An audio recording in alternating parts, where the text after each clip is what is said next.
Hello, Anime Addicts. It is the season of giving, and the podcast would absolutely like to find a way to give back in appreciation of all the support that you Anime Addicts have given us over these many years of the podcast. And so for the first 3 years of 2021, we will be donating 50% of all additional support we receive during that period of time to the Cystic Fibrosis Foundation, and we are hoping that together we will be able to make a difference. So that's for the first 3 months of 2021, 50% of all additional support going to the Cystic Fibrosis Foundation. So if you want to help out, just visit aaapodcast.com/join or Patreon, or you can click the donate link at the top of the homepage of the website. And again, all that money will be put to a very good cause. So again, thank you so much and happy holidays.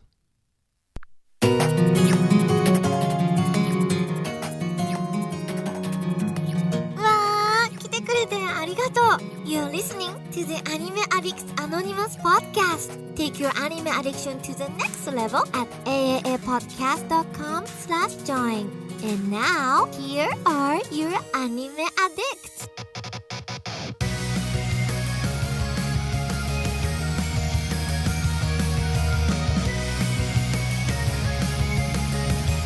Hello and welcome to episode 556 of the Anime Addicts Anonymous Podcast. My name is Mason and I am in the driver's seat today, so prepare for a bumpy ride. But you already knew that. If not, you must be new, in which case, welcome aboard. We invite you to join us on Twitch, where we stream live every Sunday at 5 p.m. EST. We've got a Facebook, we've got a Discord, we've got all that cool stuff. Most importantly, with me is my sole passenger and co-pilot with over a decade of past podcasts, MapQuest, House on the floor, in control of the music. He's got the aux cord. It's Mitsugi. How's it going? You know, for someone who says that you're going to crash the car, that was quite delightful. And we got so much to get through today, we just got to zoom right by. Almost as delightful as this Monster. Oh, Monster Energy, fresh out of the case in the pantry. I guess we do have the 3 M's today. Mason, Mitsugi, and Monster. All the essentials. Yeah, Mandy's here in spirit, you know, so. But I'm glad to be here, guys. We have a fucking packed episode, so let's get to it, right? Indeed. Before we do, though, quick last-second shout-out. Your final opportunity to get your votes in for the Best of 2020 Anime Poll. You can find the links on our Twitter, on our Discord. Just yell really loud out into the heavens, and I will hand-deliver it to you. So get those votes in. Deadline is 2021, so we can do the show on it. So we'd really appreciate if you helped us out. Have we been getting a fair amount of support and voting in that poll, Mason? We have. Last I checked, we were at like 70 or 80 responses. Okay. But right. I think people are waiting for these last few shows of the season to finish airing. I know Talentless Nana just finished up, so hopefully I think we'll crack 100 easily. All right. Well, that sounds good, because the more votes we get, the more meaningful the result will be. So get over there, people. And it's tight. It's a very tight race so far. Make it happen. Just do it! Get over there. Take 5 minutes. You know how it is. All right. Well, we have a big episode today, don't we? We really do. We are doing our winter 2021 selections, where we go kind of do our initial rough draft of the shows that we will be watching and then doing impressions on in a future episode. So the big thing is today, and then we will be finalizing our review of Fire Force Season 2. So if you've been up to date on that, we will be talking about it. But anything else before we get into our big news of the week? Nope. Just looking forward to seeing if we can get a Mitsugi's Mom winner. Hope we can give away some prizes. It's all from me.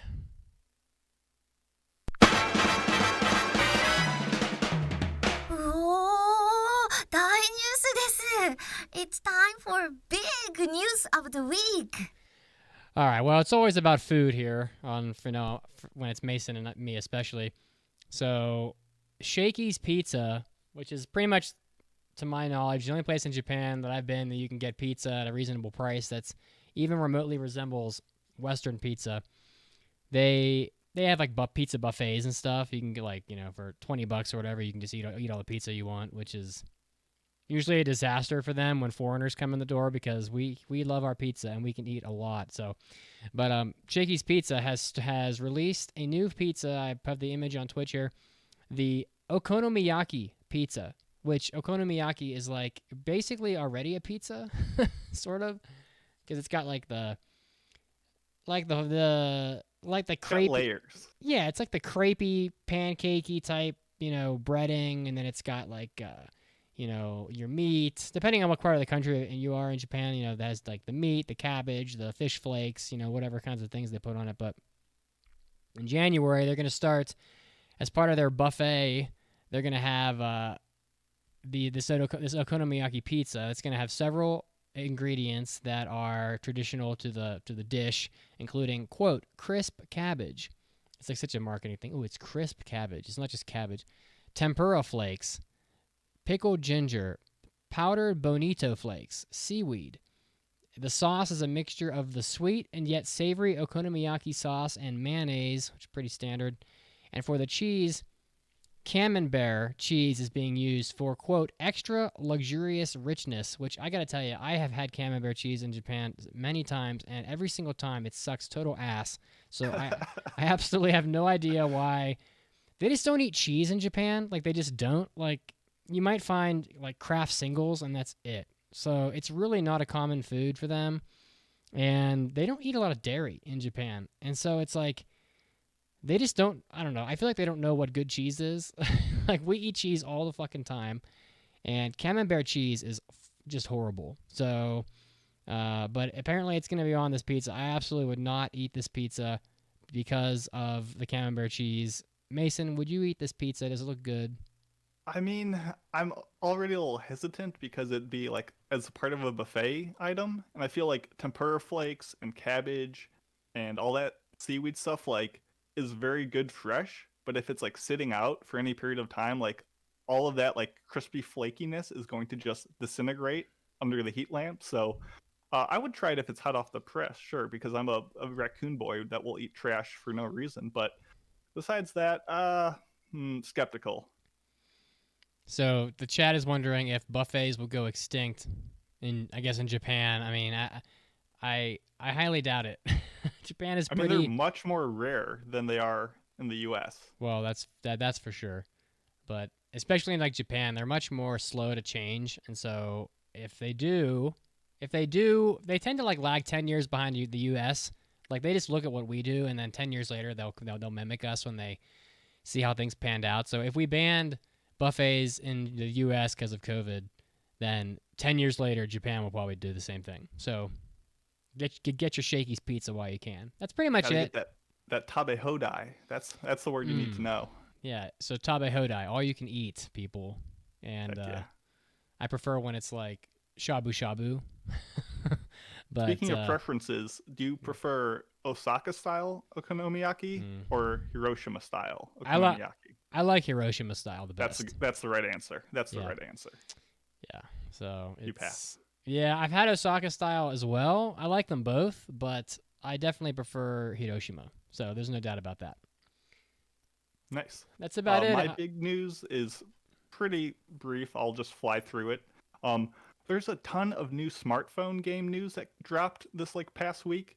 You have a Nier Automata, or I guess it's the Nier franchise. It's called Reincarnation. That gets a smartphone game coming up. The Assault Lily project, which is going off the Assault Lily Bouquet anime that just finished up, that's getting one. Ys 6, which I know you talked about in Hobby Addicts. You might be getting into the Ys franchise. Yeah, it could be. This is like a PS1, PS2 game that's getting a smartphone game for it. Next season, there's an anime called Hortensia Saga. That's based on a smartphone game. The only not good news on the smartphone market is that the Demon Slayer game was delayed. So if you are into your Japanese smartphone games, I'm sure you're well in the know on this, but I was just surprised how many of them were coming out in like the first 2 months of next year. So get on it if you're into that. I just don't understand how these games can be smartphone games. Like, honest to God, like, especially Nier and Ys. Like, I haven't played Ys yet. I have Ys Origin, if you listen to Hobby Addicts. But, I mean, these are games where you're, like, moving around real fast. I mean, it would really benefit from, like, an analog stick, you know? And how the hell do you play these games on a friggin' screen? Are you just like sliding your fingers around on the screen? I mean, I don't know. I just don't know how. I don't know. I don't. Some of these games, maybe, like, I don't know what the hell Assault Lily is, but, like, I guess Hortensia Saga could, for all I know, be, like, a strategy RPG. But it's like, unless... I've seen people play Nier, like Automata, and that game is not a game I want to play by sliding my fingers around on my phone. I'm sure this is a far cry from Automata.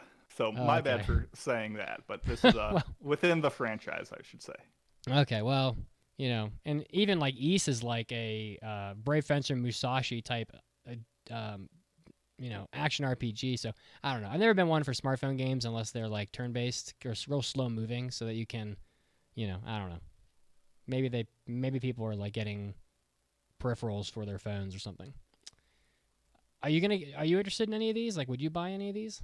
I'm not really a smartphone gamer, especially now that I'm less mobile than I've ever been. I don't really ride public transit, or I'm just in the need for sitting in a chair and playing. I think my Switch or something like that would take priority. So I'm not really into it, but it's interesting how much of a crossover there is. Gotcha. Yeah, I mean, there are some smartphone games I talked about them last week that are coming out that I'm excited for. Disgaea RPGs coming to the West, but like that's a game that could be turn-based. I think that could work really well. Ideally, that would be, a turn-based strategy RPG without too many in-game purchases. I know we can't expect that to be like entirely the case, but we'll see. And then there's a Dragon Quest strategy RPG coming out, and that is exciting. So we're gonna have to see, but I'm excited. I'm excited too. I need a new game to get addicted to on my phone. So you're off the Puzzle Dragons. I haven't played Puzzle Dragons in quite a while. I pretty much achieved everything there was to achieve in Puzzle Dragons. And I was like, I don't know, I was like level 700 in that game, and honestly, like I was so hopelessly addicted to that game for so many years that. I mean, I almost need to have like a party. Like someone needs to throw me a party to even quitting that game, because for a while there it was like total degeneracy. I mean, it was kind of pathetic how much Puzzle Dragons I was playing. So heck yeah. I'm proud of you. But listen, like you're at home. People are at home working now, so it's like you're not like in the bathroom at work playing a game, or like in the break room, or like at lunch, getting some little gaming in on your phone where you can. Now you're fucking at home. Like, it's like, oh, you're going to go have lunch? You just play your PS4 or something. Like, the smartphone has become far less appetizing as a way to play video games, at least while you're working. So, at least that's how I feel. So, yeah. That's about it. Well, with that, let's get into our main topic, because this is going to be jammed-packed with info, because the winter 2021 season is right around the corner. We have started for a couple shows, but most things start up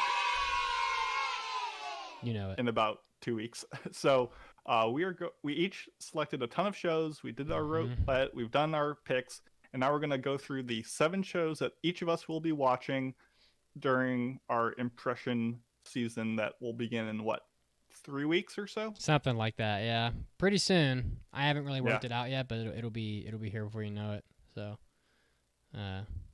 I will make a note here that I was watching.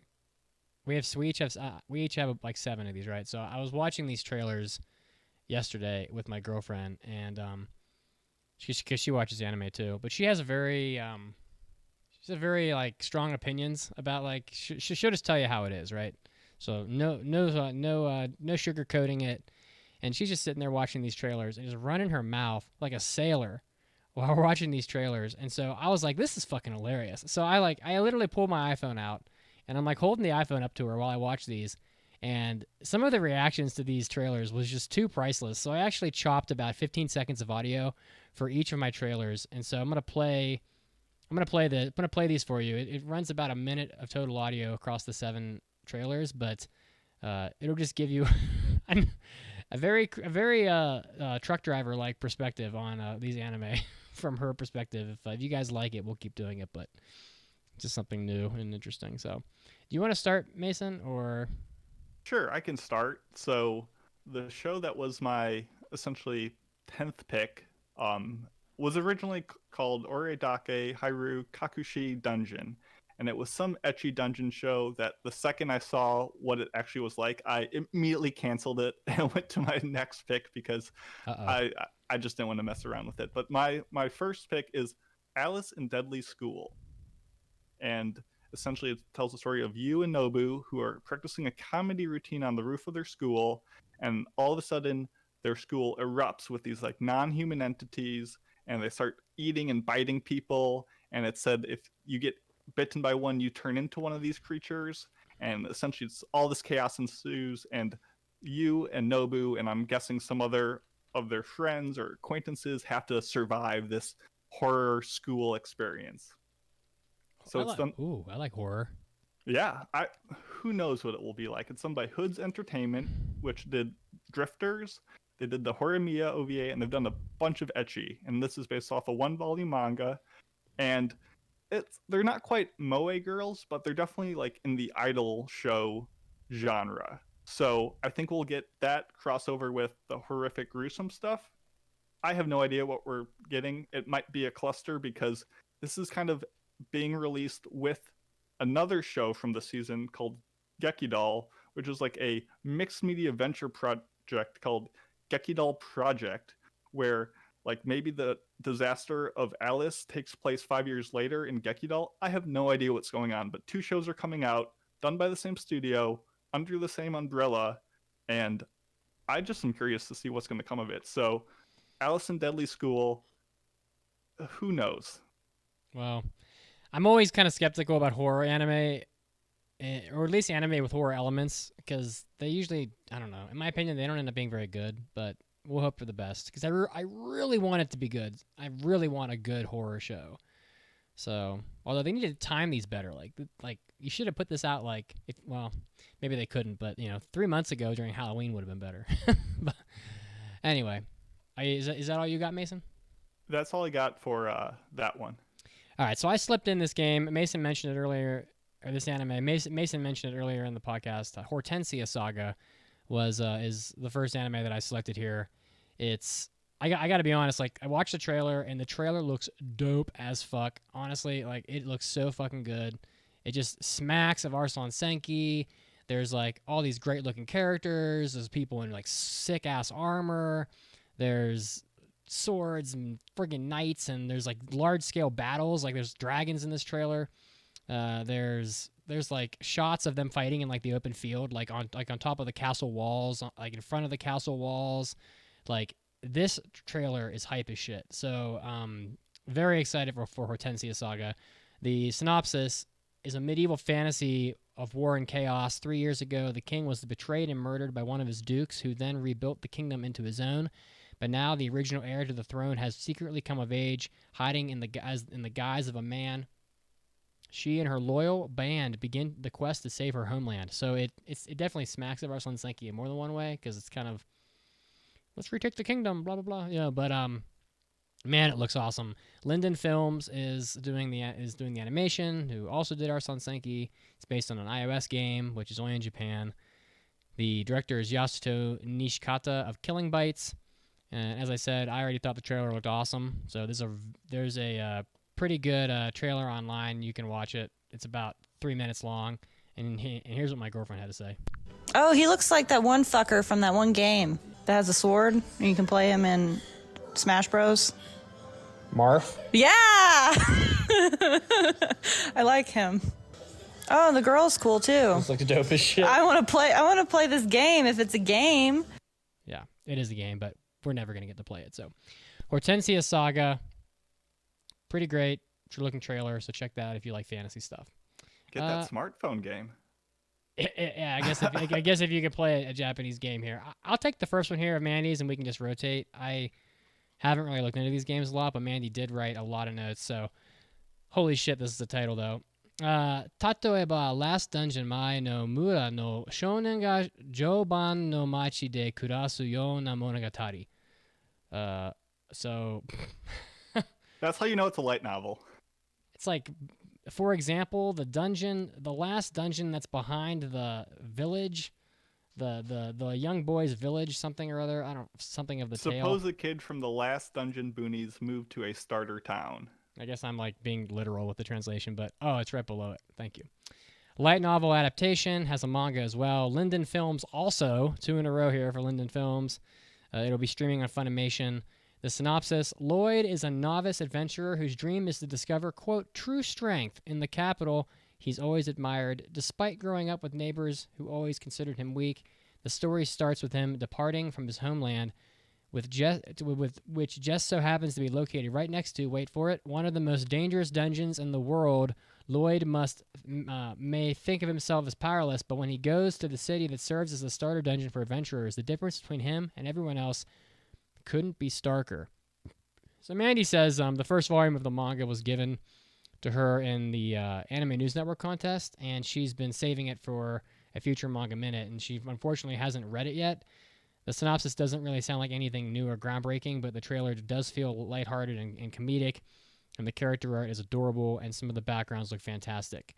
So it's going to all depend on how the comedy pans out, I guess. So, but it's not an isekai, so rest assured. And I'm not going to read the title again in Japanese, but in English, that was: suppose a kid from the last dungeon boonies moved to a starter town. I don't know why all these anime have to have such long titles. That's a fucking terrible title. It really is. But So it tells bad. you the entire plot. Yeah, it does. Kid grows up in tough streets, is strong, doesn't know he's strong. I like the concept. Anyway, Mason, I do too. What is your next one here? My next one, and I do want to mention, there's a ton of sequels coming up this season, and I made a determined effort not to pick any of them for my list. So if some of these seem a little rough around the edges, that's my excuse why. But my next pick is Jobless Reincarnation. I will seriously try if I go to another world, aka my obligatory isekai pick for the season. It tells the story of a 34-year-old underachiever who is reincarnated in a new world as an infant. And he will seize every opportunity to live the life he's always dreamed of, and he's going to get some new friends, get some magical abilities, and get some courage. And he's going to embark on an epic adventure with all of his previous experience intact, which is something I think we've longed for, because we really kind of complain about isekais because how are they any different from a fantasy? And hopefully this one uses the skills from his real world life and that knowledge to gain an advantage. And he's bringing the most important thing of all in this world, which is regret. And hopefully that compels him to live an enriching life and make friends. And hopefully it becomes a wholesome, feel-good kind of show, which I'm down with. The visuals look solid enough. And based on the music, I'm hoping the show is nothing but positive vibes. This is done by Studio Bind, which has done absolutely nothing as far as I'm aware. So this is a complete dark horse, but hopefully it's pleasant. I'm Emilian Spaces and the Twitch said that they're so tired of isekai, and I really think they're running out of ideas. Like, he's reincarnated as an infant. Yeah, and he'll probably grow up pretty quickly. Like that one Demon Academy show we just had, where he reincarnates as a baby and he's like a full adult after like 3 months. I'm guessing. Yeah, I'm guessing anyway. it'll be like that. Okay, well, it could be good. People love isekai, even though I agree I'm a little tired of it. So every now and then, though, one will be just well done enough. Like, I thought Cautious Hero was very stale as far as like its concept, but was just had enough heart that made it kind of fun. So it can be done, but yeah, it's a little tried out. All right, so my next one here is Cells at Work Season 2. There's really not even a synopsis for you, honestly. It's more Cells at Work. You know, I watched the trailer, and I found the trailer a little underwhelming. I'm disappointed by 2 things. One, primarily, it just looks like a lot more of the same from Cells at Work. It doesn't really look like it's going to bring anything else to the table. And honestly, it was honestly a slog for me to get through the last Cells at Work anime. Like, I was really hyped on it for about the first half, and then the second half it was like, oh my god, no, not influenza, you know. And this is looking like a lot of the same. You know, the trailer's got these like virus villains showing up, and then there's the white blood cell, and he's all like, oh my god. You know, but it is David Productions, so, you know, they did the first season of Cells at Work. And, of course, it's based on a manga. And, you know, I honestly, like, I'm going to cover it because I feel like we should, but I really don't feel like I'm going to pass. I really doubt I'll pass this because if it's going to do nothing new, if it's going to bring nothing new to the table, then I really doubt, it's going to be interesting enough to really warrant passing in a season that's so friggin' loaded. And here's what the lady said. Why does the animation look worse now? Doesn't it look bad? Like the shading and shit? Like they look dirty? Did they change studios? They did not change studios, but she's right. I thought that the animation in the trailer looked a little weird. It's like grungier. I don't know. It doesn't look as good. I kind of wonder if David Productions is just busy and they have like their A team on something else. But I think they're doing 3 things this season. Yeah. So yeah, she was underwhelmed with this as was I. So, but that sells the work season 2, and now I can do Mandy's next one if you want. Roll it. Next one is the 3rd season of Log Horizon. It's based on a light novel, and it's done by Studio Dean, which did season 2, but not season 1, which was done by Satellite. Same director, and you will be able to watch it on Funimation. And it's more Log Horizon. And Mandy writes, I'm pretty excited to see Log Horizon return. I took a shot at isekai anime in the previous pick, but Log Horizon is one of the few video game isekai that I really enjoy. I like the guild politics and focus on raids. I haven't read this far in the light novel, so I don't know what to expect. Season 2 touched on some weird topics in Shiro's journey to find a way out of the game, so we'll see where Season 3 takes us. Though she mentions that they removed Database as the opening song, and that is a crime, and it will inflict heavy demerits on it right out of the gate. Wow. But I'm interested in Log Horizon Season 3. I mean, I watched Season 1. I really enjoyed it, and I've heard nothing but mediocre things about Season 2, particularly the ending, so I never checked it out. But now that it's continuing, I am excited to get back into this show. Yeah, I mean, honestly, I'm not really sure. This is kind of tough. Like, we normally don't cover Season 3s. I'm not sure why we decided to do this. I have not watched any Log Horizon, and it's almost impossible for me to get through a full 24-episode season in 1 week, so there's virtually no chance I will watch the first 2 seasons of Log Horizon before watching the 3rd season. So I'm really hoping it's not heavily dependent upon me seeing the first 2 seasons, because there's no freaking way I'm going to watch 75 episodes to do the review. It's just not happening.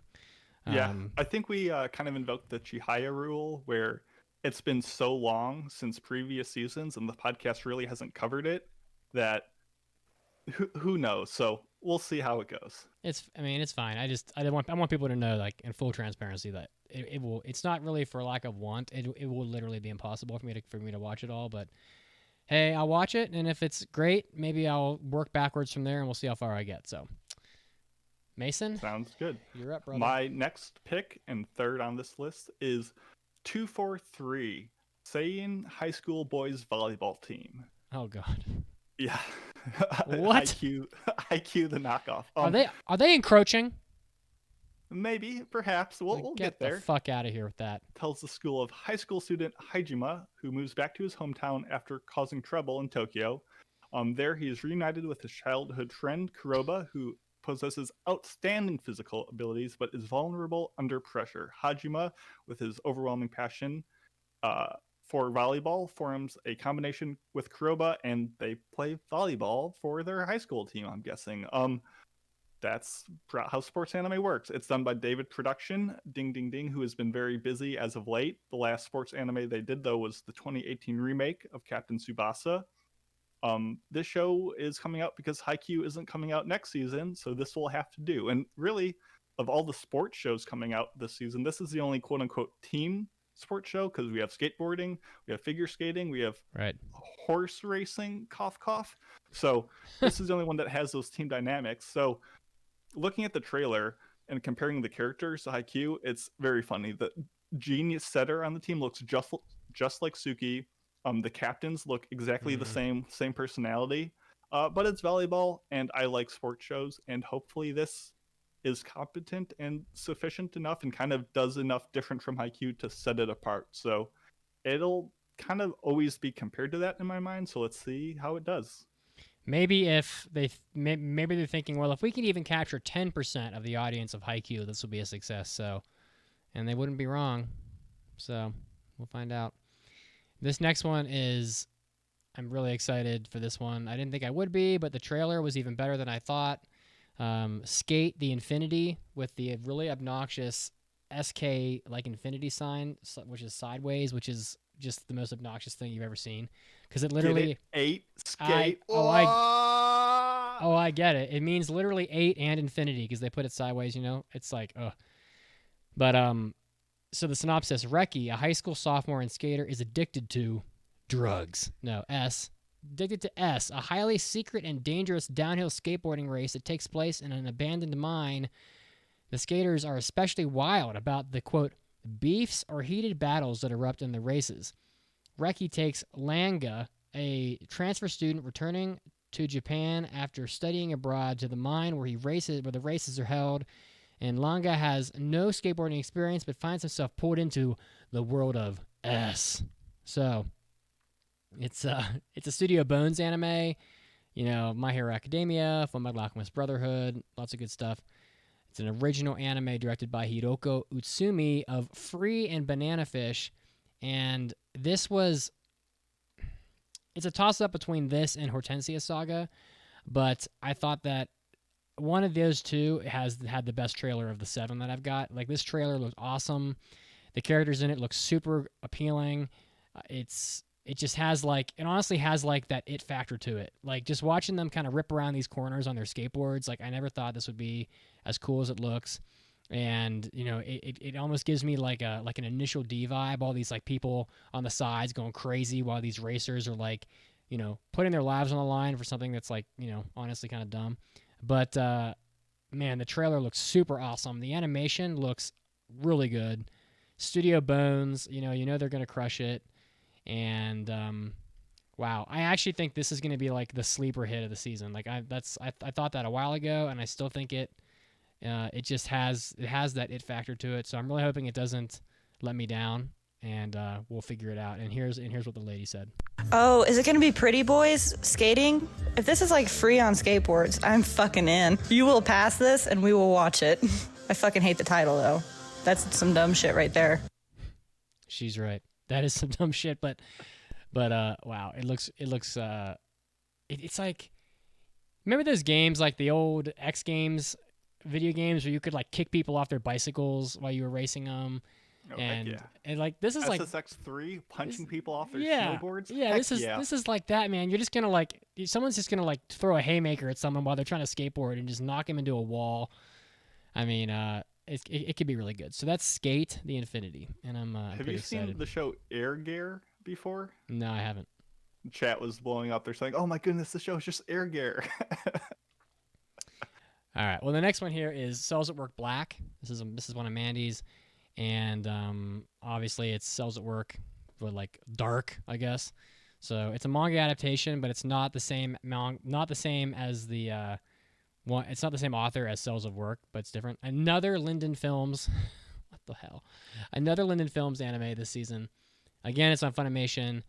So Mandy's thoughts are that she's read volume 1 of the series. Cells at Work touches on very basic functions of our cells, for normal healthy people. Cells at Work,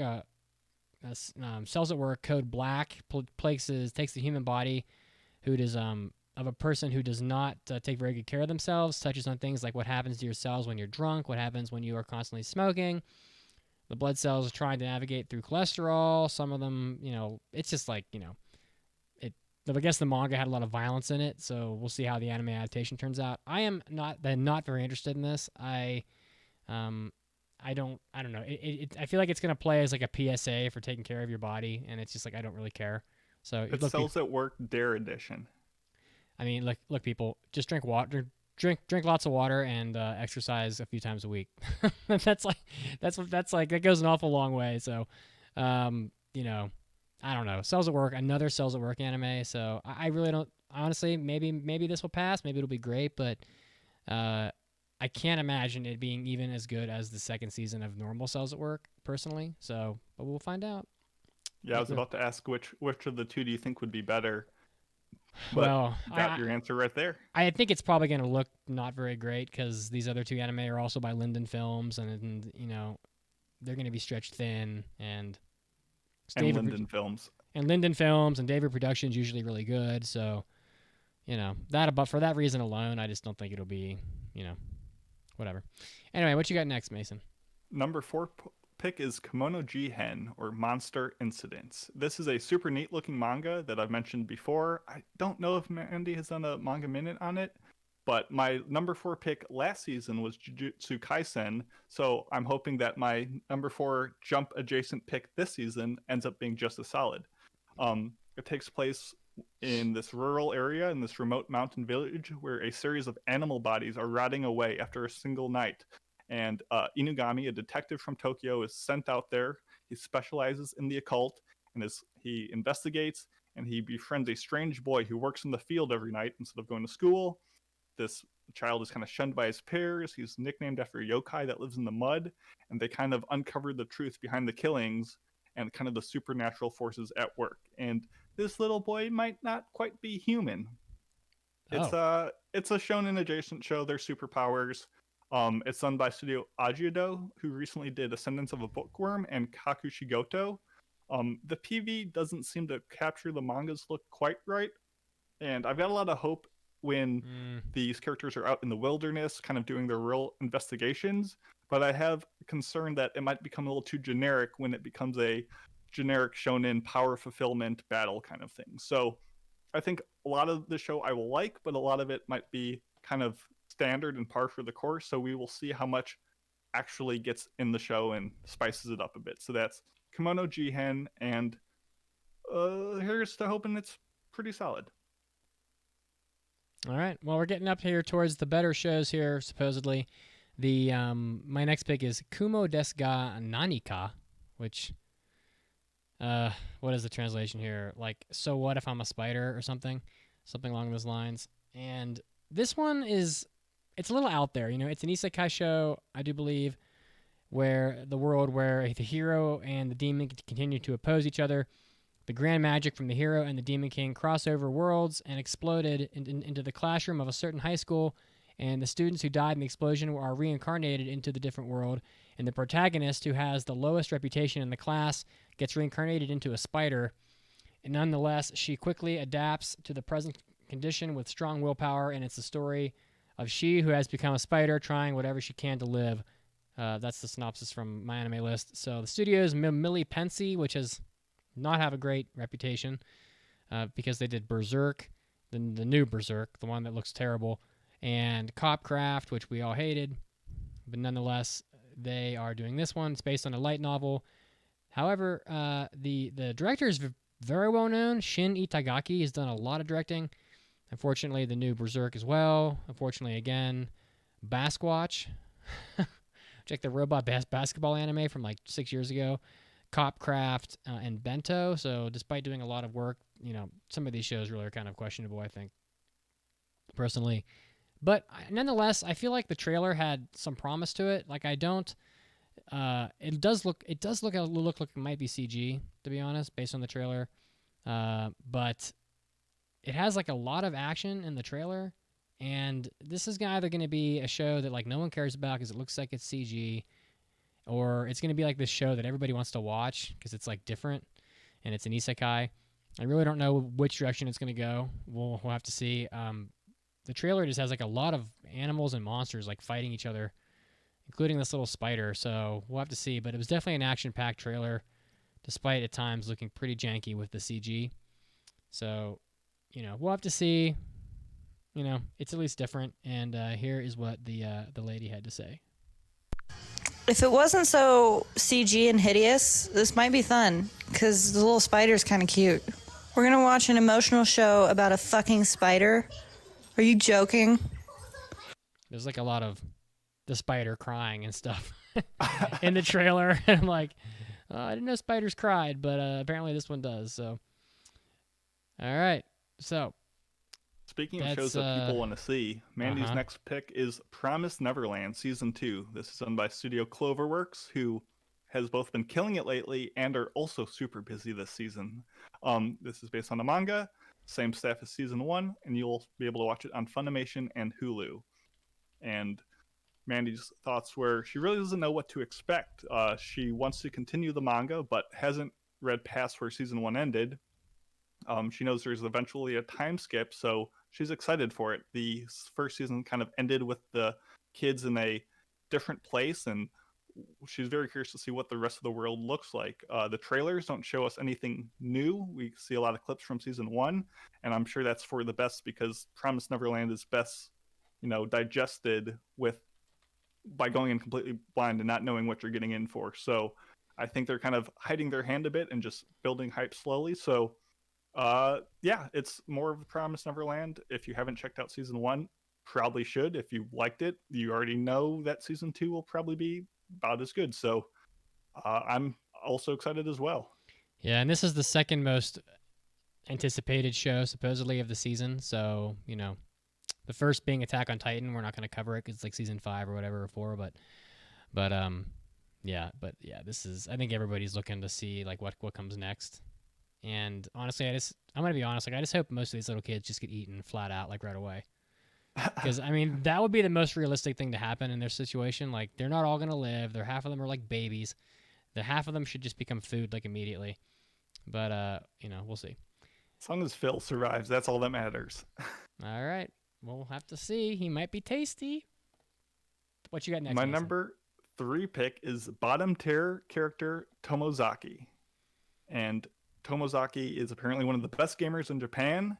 But in his opinion, real life is kind of a drag. There's no clear-cut rules for success. It's poorly balanced, and nothing makes sense to him.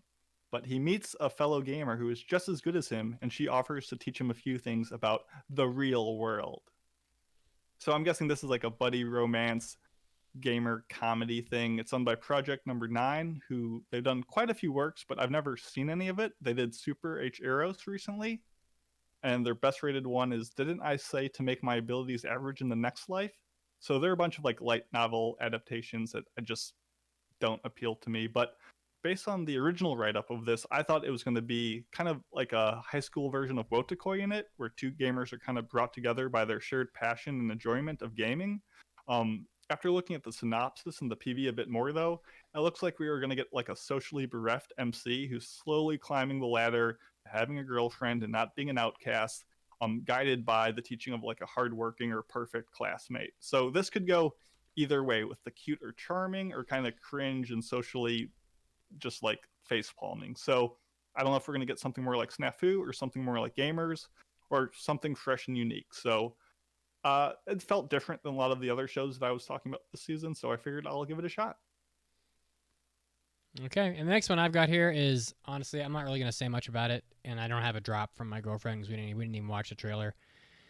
Is ReZero Season 2 Part 2. I don't really think it's going to be anything different than what we already saw. It's ReZero. It's the second half of the season. I expect more of the same. I hope it moves a little faster. People still care a lot. It's the 5th most anticipated show of the season, which is kind of amazing, but this season is just friggin' loaded with like high-power sequels. So, but it's up there. So I'm not going to say much about it. Nothing's changed. The studio hasn't changed. The director I don't think has changed. And I'm just hoping we make a big step towards like resolving the story, because I didn't think season 2 part 1 like did a whole lot. Like I don't think we went very far. So I kind of hope we take a big step here, and this will probably be the last time we cover ReZero if I had to bet. So I hope they make it count. That's about it. Yeah, season 1 had a lot of setup, and really comes down to what I think about season 1 is how good the payoff is in, I should say, part 2 of season 2. So yeah, I'm excited for this one. The next one here is one of Mandy's. It's Beastars Season 2. Of course, it has to be in there. It's done by Studio Orange. It's a manga adaptation. Netflix, that I guess it'll be out on eventually. So Mandy's very excited, just like The Promised Neverland. She hasn't read this far in the manga, and is kind of happy about it. She wants to experience an animation first, because Orange has been killing it lately as a studio. The trailer is mixed with some scenes from Season 1 and the new scenes from Season 2, and all she knows is that Louis is losing his mind, and it hints that we may solve the murder that happened in Season 1. There is a large snake with a cop hat who is both terrifying and kind of cute. They released the opening for the season, and you can check it out on YouTube. It's not as visually unique as Season 1's opening, but still pretty good. So we're really looking forward to it. So yeah, Beastars Season 2. I don't think it's any shock that we were going to cover this. And Beastars is like another one of those high-powered sequels, so we'll be covering it. Yeah, so hyped. Mason, what you got? My number two pick, and we got 2 left here. I know, we're getting to the interesting stuff. Make it count. So this one is Other Side Picnic, or Urasakai Picnic. Moments from death. Sororo is saved from the mysterious Toriko in the other side. Attracted to its beauty, she soon discovers that this dimension of the other side is inhabited by monsters once thought imaginary. Joining with Toriko in his search for a missing friend, they set out to explore this nightmare realm. This is done by, once again, Linden Films / Felix Films. Linden Films has done a whole lot this season, as we've said. They did Blade of the Immortal and After School Dice Club back in 2019. Felix Film, on the other hand, get a load of their discography. They did Nekopara OVA, Nekopara OVA Extra. That's it. So, very assistance work there. Oh, okay. Well, I mean, oh my God, I was, side tangent. I was looking at the PlayStation year-end sale, which is great, by the way, if you're on PlayStation. And they have like every Nekopara game on there. I was like, there's no way I'm going to buy these, but they are literally all on there for sale. There's a ton of them, and they're cheap as shit. And I was like, no, I'm not doing this. Thank you, 2020. But Other Side Picnic is going to be the fantasy, action, sci-fi, mystery, Yuri show of the season. So who knows what will happen when you put all of those ingredients in a pot. I, for one, am very curious, as the person directing this is Takuya Sato, who has done a ton of different genres to mostly solid results. I mean, he did Steins Gate, he did Nia Under 7, he did Say I Love You, and he did Kase-san and the Morning Glories. He also did Frag Time and Happy Go Lucky Days recently with Linden Films, which have both been really bad. So I have no idea how this will turn out. Hopefully he's reaching back to the success and smartness of his earlier shows, but I could see this being another dumpster fire of train wreck proportions. So I'm risking it with this one, but Other Side Picnic could be really interesting. All right, so we're getting into like the shows that I feel like probably can't miss, and at least from my list. Honest to God, like this next anime it's reincarnated as a slime season 2. So I watched this trailer expecting to be generally unenthused because I like the slime anime, but I honestly thought that when I watched season 1, it kind of overstayed its welcome.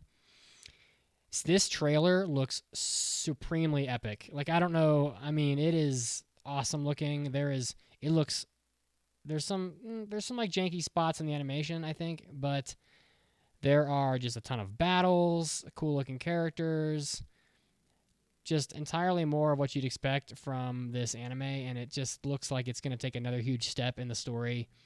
And I really hope that it really falls through with the quality that's kind of displayed in the trailer, because yes, it's kind of hard to get a sense of how good the animation will be from a trailer, but it looked very exciting. And I went in thinking, oh, ho hum, but then I saw this trailer and I was like, wow, this looks really good. So it puts me in a really tough spot. I have no freaking clue how I'm only going to pass 2 anime from this list. It's like, it's going to be like the season we look back on and we're like, remember that season where we had to fail all this great shit and how painful it was? And I'm like, yeah, pretty much. So Studio 8-Bit's doing the animation. They did the first Slime anime. It's based on a light novel. Honestly, it's just a continuation of the Slime show. This is the 4th most anticipated show of the season, and honestly, I'm pretty excited for it. I didn't think I would be, but I really am. And here is the drop from the lady. You die a virgin. You get turned into a slime, and then after that, you get turned into a little girl. I don't know how that fucking works. Oh, look, more tits that Rimuru wants to rub around in. He probably did slime jizz all up in there or some shit. Do slimes have penises? How do they procreate? Just very honest thoughts, people. So, I don't know how slimes procreate. I think they kind of like osmose, or whatever. They kind of like... They just divide. They divide, they self-replicate. So, and as Twitch says, asking the important questions. It's true. It's true. And, all right. So, but I'm excited. The slime anime, it should be a lot of fun. So, nice. I'm glad the trailer sold you on it. I Mandy's am. number 2 pick is Tenchi Sozu Design Boo, aka Heaven's Design Team, which she did a manga minute on not too long ago, done by Studio Asahi Production. It's based on a manga, obviously, and it's directed by Soichi Masui, who did Sakura Quest. And you will be able to watch it on Crunchyroll. The story is about a design team up in heaven filled with angels who create animals for God. They all work and collaborate together, similar to any kind of design team, but they kind of, you know, argue with one another about how to do so best. It's very comedy based, but it also educates you on animal psychology. Um, yeah, that's probably a word close enough to what I'm too lazy to read. And explains why some mythological creatures could never exist. Like, why can't horses fly? And the reason for the manga is that probably it would have to constantly shit in order to be light enough, and stuff like that. So it's a slice of life, it's a comedy, and it's kind of educational all at once. Mandy really loves this manga, and she says you should look forward to it. And I personally am. All right. Well, you're at the top of your list now. Yeah, number 1 pick. Here we go. Oh my God! It Drum roll. is Wonder Egg Priority. Story of an introverted girl whose fate is forever changed when she acquires a quote-unquote Wonder Egg from a deserted arcade. That night, her dreams blend into reality, and she discovers new friends and a magic within herself. So this, like The Promised Neverland, is done by Cloverworks, who are also doing some other stuff this season.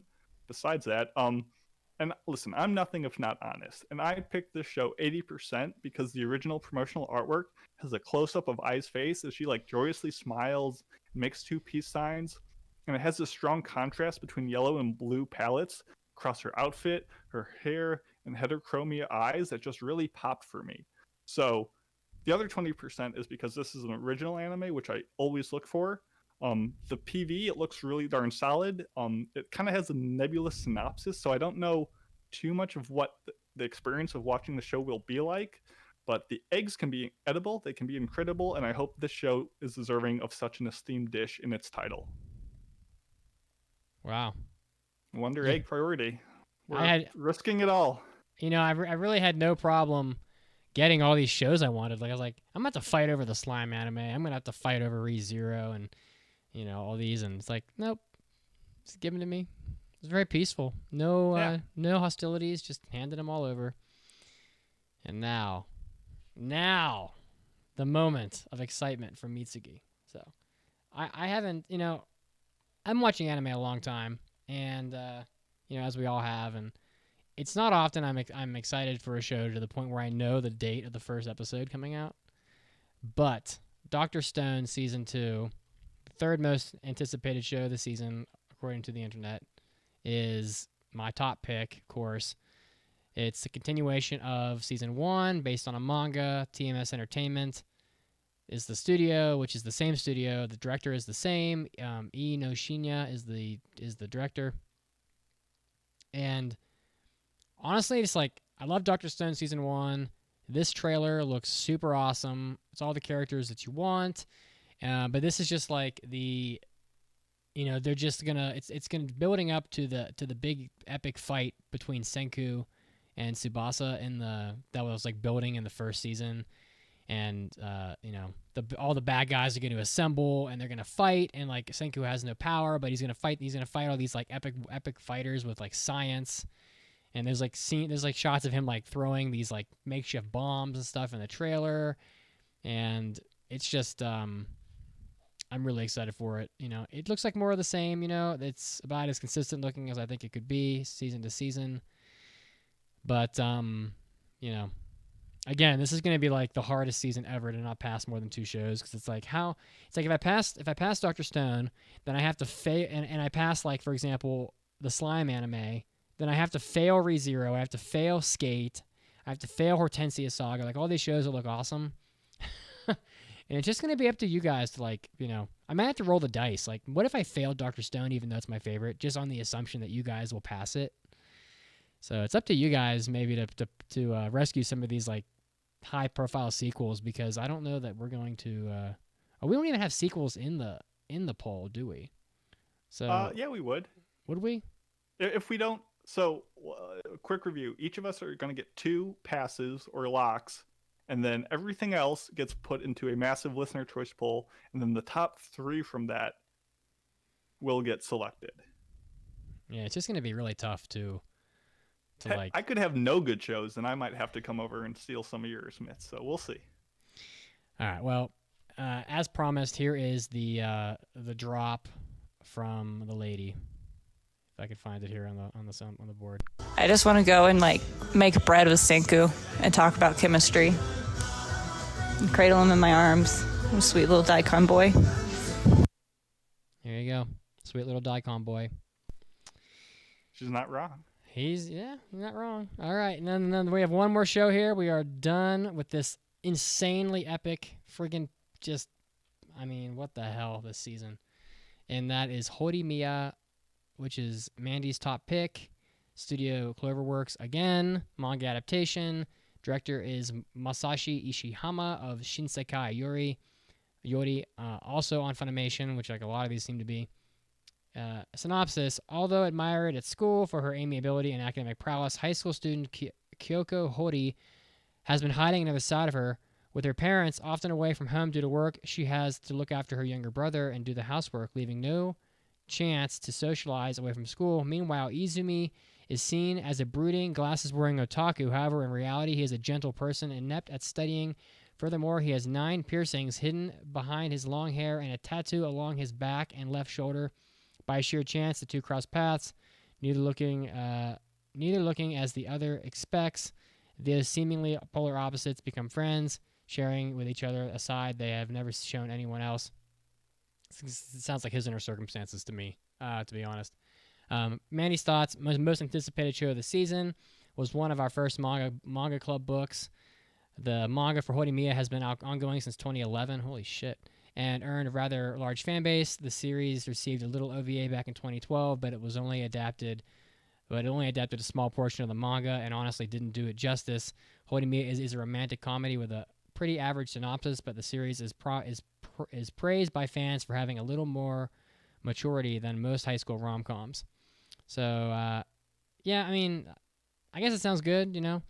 The His Inner Circumstances is the same plotline, basically. It's like these two people that are at school that aren't really who they are in reality. Like, their school personas are not who they are in reality, and then they end up, like, opening up to each other and being, like, honest with each other, like, secretly, and then they have a romance. So, it's what it sounds like to me, but I'm sure it really isn't that in reality.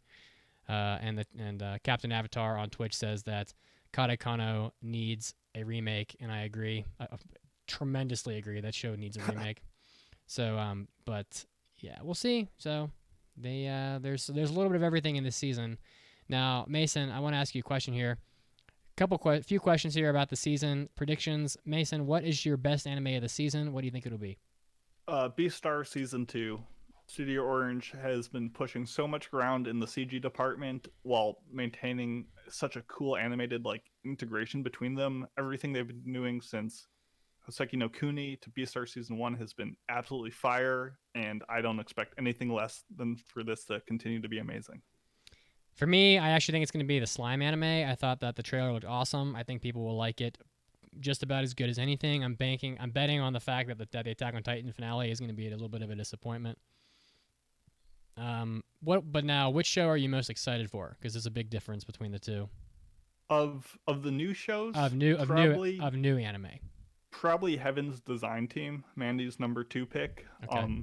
I have not read the manga since she talked about it, but it seemed very interesting and hilarious. It seemed like kind of a weird take, very similar to like Saint Young Men, but a very different style to it. But I like that kind of humor. I think that one could be a lot of fun. From the non-sequels, for me, it's Skate the Infinity. I think I'm just super excited. The trailer looks so crisp. I mean, it looks so freaking good. How about for the sequel shows, Mason? Which one of those are you most excited for? Of the ones we're talking about, obviously Beastars, because I think it'll be the best. But I don't know. I think it will. Yeah, I'm also excited for that one. I guess if I had to pick, also ReZero Part 2, just to get the payoff, I think that'll be definitely worthwhile. Okay. For me, it's Dr. Stone. Pretty obvious. I've been just tingling with excitement since like the spring. And one last one, Mason. What do you think will be the sleeper hit? Like, what is the show no one expects?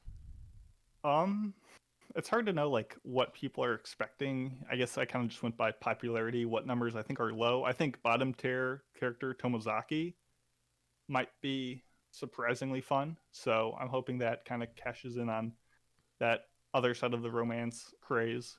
So yeah.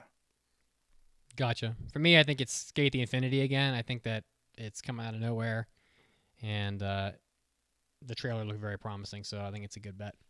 I mean, I wrote that show off just because of the title, so... Yeah, me too, honestly. And, it is Studio Bones, but boy, everybody go watch that trailer. It looked really good.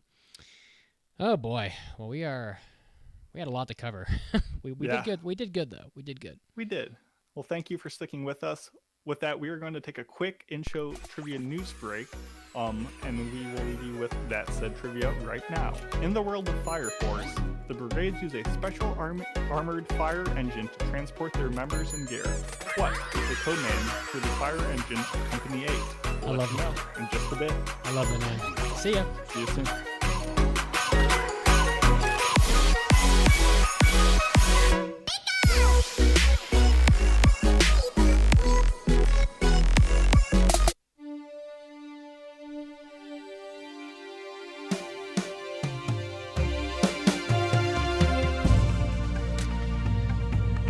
Hey, Anime Addicts, Mitsugi is here, and I'm bringing you your anime news, leading us off with some new anime adaptation announcements. The property Mahou Kakoko no Yutose, which is a spin-off of the irregular at Magic High School titled, quote, The Honor Student at Magic High School, is getting a spin-off anime series. This was announced at the end of the irregular Magic High School most current season of the anime. The synopsis: a century has passed since magic, true magic, the stuff of legends, has returned to the world.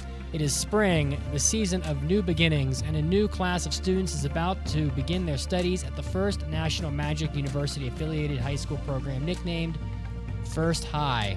So this spin-off manga of the popular irregular Magic High School follows the events of the original series as seen through the eyes of Miyuki Shiba, Tatsuya's sister. So if you're a fan of that property, more coming at you. Look out for that coming up sometime, probably in a 2021 debut. Next up, some sad news. The manga Somali and the Forest Spirit, which we covered the anime of some months ago, is being ended in the comic Xenon web magazine. So due to the author's poor health, so the web manga had been serialized for quite a while and has been on hiatus since October 2019, but it looks like they're ending the serialization, which began in April of 2015 with 38 chapters published. So if you're a fan of Somali and the Forest Spirit, sad news, it looks like it may not be coming back. Next up, some other sad news. The anime adaptation of Tokyo Babylon 2021, which was a Clamp shoujo fantasy property, has been postponed until further notice, which initially slated for an April 2021 premiere, again, of the Clamp property. The staff had issued an apology earlier this month due to, I guess, copying other creators' costume designs and using them in the anime property without permission, 2 different characters. And the team has removed those character designs from the official website and promised to make measures to avoid plagiarism in the future. I'm not sure if this is related to the postponement of the property or not, but for now, there is no date for when Tokyo Babylon 2021 will be released. Next up, more sort of strange, sad news. Dr. Susan Napier, who is the author of the book Anime From Akira to Howl's Moving Castle, Experiencing Contemporary Japanese Animation, has been stricken from the curriculum of some educational institutes, which shocked her quite a lot. She said that she was, quote, absolutely floored at the news and that she'd never heard of any of her books being banned before this incident. And she suspects that what happened was that one of the chapters, which is about pornography in Japanese animation, which it uses a very educational lens to discuss pornography in anime, I guess was not to the liking of some people. this is a book that I've actually used in class coursework when I was in college, so I'm kind of surprised it is now in its 20th edition. So the property from Susan Napier is now on some banned lists, and we'll have to see where that goes. Next up, coronavirus leading to some strange rules in Japan for Japanese student dress codes. It is pretty well known that schools in Japan, especially private schools, have extremely strict dress codes that don't allow for much flexibility regardless of the weather conditions, etc. And as part of the coronavirus precautions, classrooms in Japan are having windows left open for class lessons regardless of the weather outside. In Fukuoka, one high school this past week, the temperatures dropped to 55 degrees and are expected to drop near freezing as spring approaches. However, the window policy does not really allow for students to wear any additional clothing beyond a specific sweater or a cardigan designed as part of the school uniform, and students are forced to remove gloves and scarves at the door and leave them at the entranceway. So I guess kids are just going to freeze during their classes in Japan, which is a pretty interesting policy. This is Mitsugi, and this was your anime news break, and now time to get back to the podcast right now.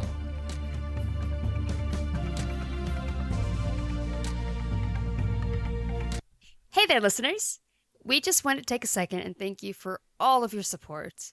We have received requests for additional ways that you can help support us, and we really appreciate every bit of it. We wanted to come up with ways that we can also help give back, and so we decided that for the first 3 months of 2021, half of all of our additional support that we receive will be donated to the Cystic Fibrosis Foundation. And many of you may already know this, or if you're new to the podcast, I was born with cystic fibrosis. And the Cystic Fibrosis Foundation is a donor-funded, nonprofit organization that helps fund research for drugs that will help people like me live a longer life. So if you want more information on that, you can check out the cff.org website. And again, we appreciate all of your support. You're awesome, and thank you so much for listening. Hi, my name is Caitlin Glass, voice of Winry from Full Metal Alchemist, and Haruhi from Ouran High School Host Club, and I am an anime addict. And now, great moments in Anime Addicts Anonymous history.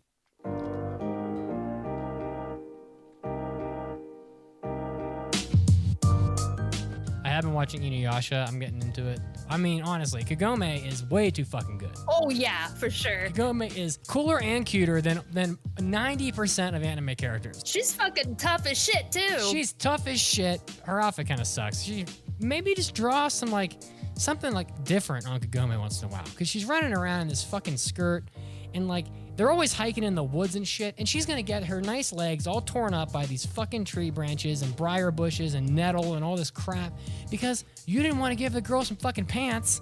So I'm sorry, but thigh-high socks and a skirt doesn't quite cut it. She's not Sailor Moon. Put some fucking pants on her. She's cold, for God's sake. I do kind of like Koga, the wolf demon. He's the guy that Kagome needs to be with. He's so fast. She'd be like, "Oh, Koga, I'm the mother of your child. I need watermelon and pickles." And he's like, he's so fucking fast. Boom. That bitch is down the street to the 7-Eleven in 2 shakes of a wolf's tail, because that guy can run fucking fast. He's like Sonic. He can get anything Kagome needs in 2 damn seconds. He's gonna be running down the street, and he'll be running back, and he'll pass 16 girls he'll be holding watermelon and baby formula and all the shit that she doesn't need yet, and they'll be like, "See, I gotta get me a man like that."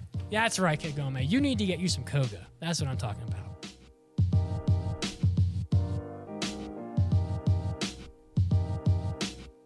Welcome back to the podcast. Guys, when we left, we had a trivia question. In the world of Fire Force, the brigades use a special armored fire engine to transport their members and gear.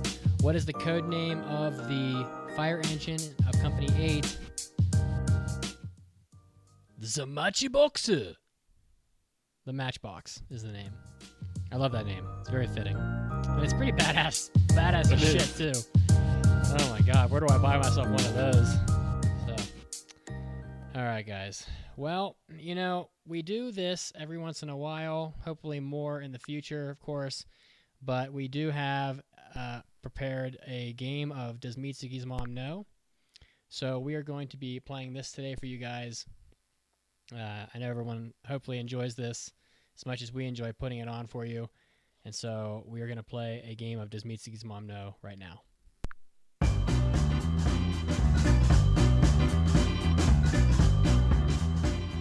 It's time for Does Mitsugi's Mom Know? The game show that pits Mitsugi's unassuming mother against anime's most basic questions. Now here are your hosts, the Anime Addicts. Whoa, it's time for Does Mitsugi's Mom Know? And who do we have on the phone today? Who is our victim this week? Amelia. Amelia, and where are you calling from? Seattle. Great, and thanks so much for being a member on our Discord.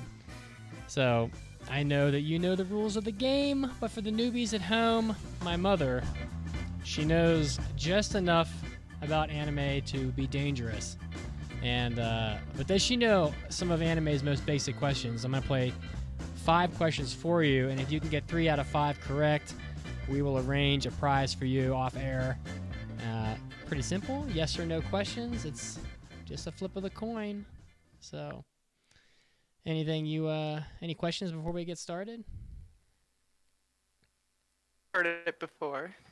Okay, well here, I'm going to give you a sample question real quick, just for people at home to get a feel. And we used this question a long time ago, but here it is.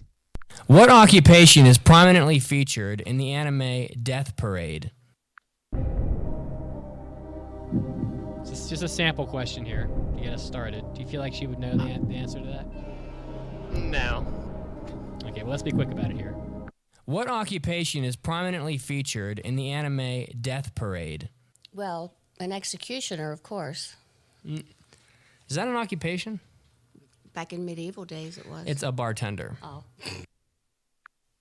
All right, well, that would be correct. So let's carry that good mojo into our 5 questions here, and we'll see if you can do what so many others have not. Are you feeling confident? A little bit.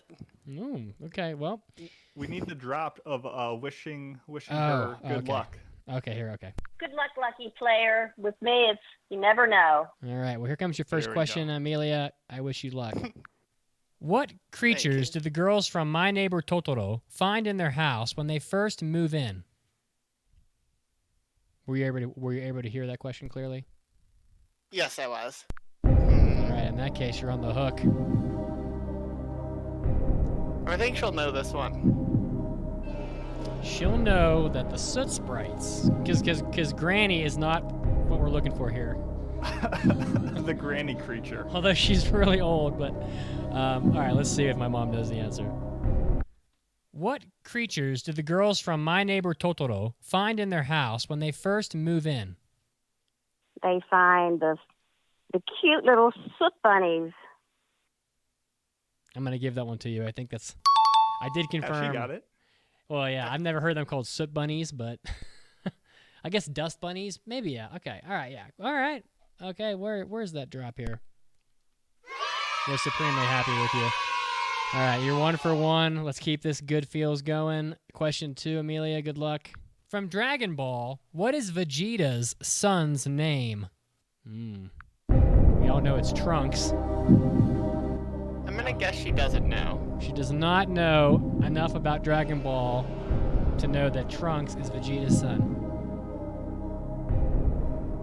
The Twitch is cheering you on right now. Are you am I locking you in on that? Yeah. Okay.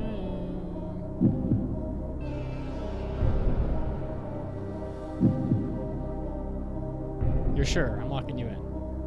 Yeah. I'm just screwing. I'm just screwing. From Dragon Ball, what is Vegeta's son's name?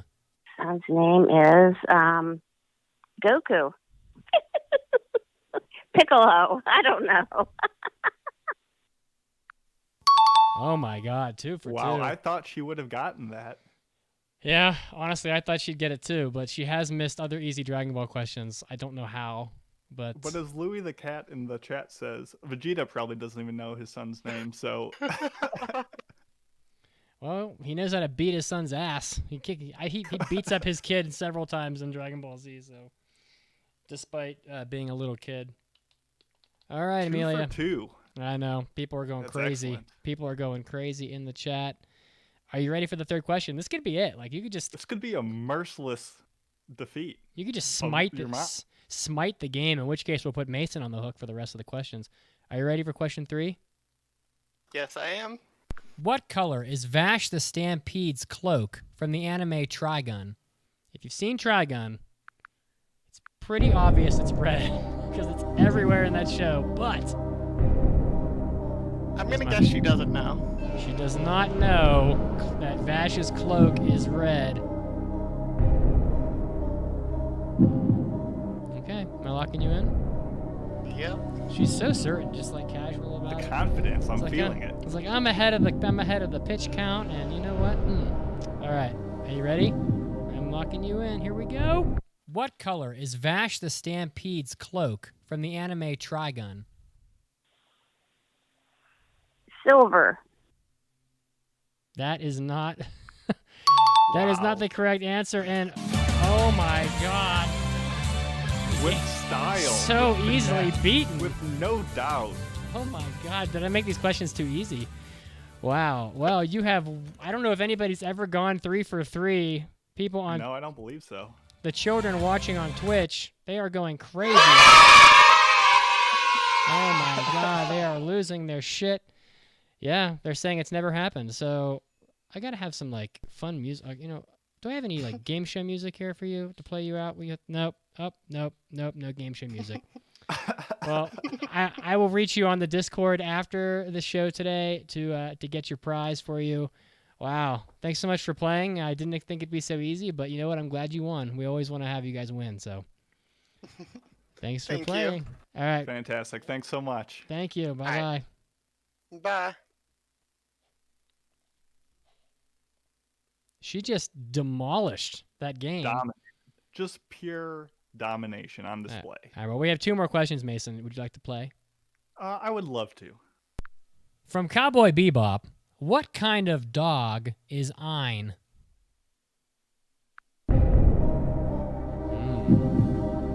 I don't know if is your family a dog family? I think they are. We've had a few German Shepherds. Yeah. I'm gonna say she knows it. We've talked From on Cowboy the podcast Bebop, before. what kind of dog is Ein? He's a corgi. Yeah, he's so cute. He's a cute little corgi. Wow. Heck yeah. I was gonna say, she's a true listener of the podcast, and we've talked about this on like news breaks about that, like the new Netflix live action will actually have a corgi as Ein. So Yeah. I believed in her. All right, and one more question here. What character in Naruto does the technique Sexy no Jutsu? Ooh. Naruto fans know it's Naruto himself. If it was but any answer besides the name of the show, I would say no, absolutely.